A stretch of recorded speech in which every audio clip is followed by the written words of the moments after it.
আবারও ইনজুরিতে Neymar junior.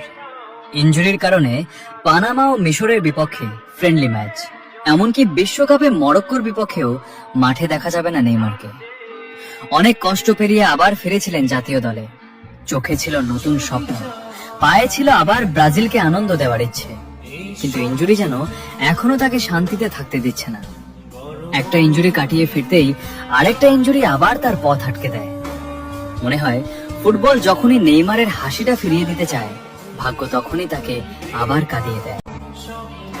2 থেকে 3 সপ্তাহ মাঠের বাইরে থাকবেন তিনি, আর সেই সময়টুকুতে কোটি ভক্ত শুধু অপেক্ষা করবে কখন আবার জাদুকরটা সবুজ ঘাসের মাঠে ফিরে আসবে। সৃষ্টিকর্তা নেইমারকে সুরক্ষিত রাখুন, কারণ এই ফুটবল দুনিয়া এখনো তার শেষ জাদুটা দেখার অপেক্ষায় আছে।